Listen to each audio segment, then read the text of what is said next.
பருத்து நீண்ட பலவின் கனி உலகுக்கு ஈந்தார். வால்மீகி ஒரு பெரிய பலாப்பழத்தை கொண்டு வந்து கொடுத்தார். மேல் படிந்த பிசினகற்றி மெல்ல கீறி மெதுவாக சுழையெடுத்து தேனும் பார்த்து நூல் படிந்த மனத்தவர்க்கு விருந்து வைத்தான் கம்பன் எனும் தமிழ்தாயார் நோற்றமைந்தன்னு நாமக்கல் கவிஞர் சொல்றார்.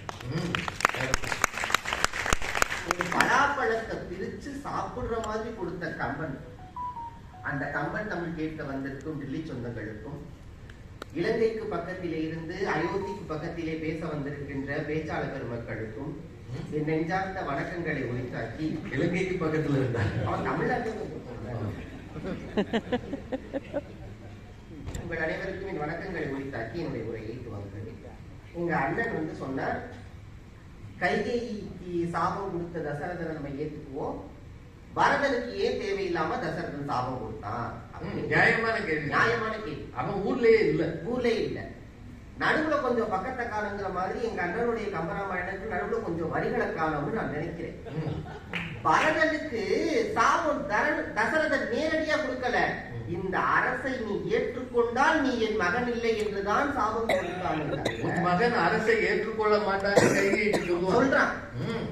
அது சொல்லிட்டு அவன் சொல்றான், நீ கற்ற கயிறு உன்னுடைய தாலி கயிறா இருக்கும்னு வேற சொல்றான். சொல்லிட்டு சொல்றான், உன் மகன் ஒருவேளை ஏற்றுக்கொண்டால் தான் அவன் என் மகன் இல்லை என்று பரதனுக்கு சாபம் கொடுத்தானே தவிர தயரதன் நேரடியாக பரதனுக்கு சாபம் கொடுக்கவில்லை. ஒன்று. இரண்டாவது, நீங்கள் கையை திட்டவே கூடாது. அவன் உறவுகளுக்காக வாழ்ந்த ஒரு கதாபாத்திரம். அவனை நீங்க எப்படி திட்ட முடியும்? ராமனின் மீது அன்பாக இருந்தவள் தூங்கி எந்திரிச்ச உடனே மந்திர வந்து சொன்னான், ராமனுக்கு நாடுன்னு சொன்ன உடனே நாயகமனையோ ஒரு மாலை நல்கினான்னு கம்பன் எழுதான். ராமன் மேல அவ்வளவு பாசமா இருந்தா. அப்புறம் ஏன் ராமனை காட்டுக்கு அனுப்புனானா? அதுவும் உறவை காப்பாற்ற வேண்டும் என்பதற்காகத்தான். மந்திர சொன்னா, ஜனகனுக்கும் கேகையனுக்கும் ஆகாது, ராமன் அரசனாயிட்டா ராமனும் ஜனகனும் சேர்ந்துக்கிட்டு உங்க அப்பாவை கொண்டுவாங்க, இந்த பிரச்சனை வரக்கூடாதுன்னு நினைச்சினா ராமனை காட்டுக்கு அனுப்புன்னு சொன்னால தன் தந்தை உறவை காப்பாற்ற வேண்டும் என்பதற்காக ராமனை அப்பாவை காப்பாற்றுறதுக்கு மகனை பலி கொடுத்தாரு. சொல்ல முடியாது. பெண்களுக்கு உண்டான சிக்கலே இருந்தா, தந்தையோட நிக்கிறதா, புருஷன் கூட நிக்கிறதா, புள்ள கூட நிக்கிறதாங்கிறதுக்கு பதிலா எல்லாரையும் சமமா நினைச்சிடலாமே என்பதற்காக செய்த சூழ்வினைதான் கைகை செய்ததே தவிர கைகை தவறு செய்யவில்லை. பெருமக்களே, உறவு என்பது எதில் நிற்கிறது என்பதுதான் எங்கள் அன்புடைய வாதம். உறவு என்பது அன்பில் நிற்கிறது என்று நாங்கள் சொல்கிறோம். அன்புதான் உறவுக்கு அடிப்படை. அன்பு இல்லாத இடத்தில் உறவு இருக்காது.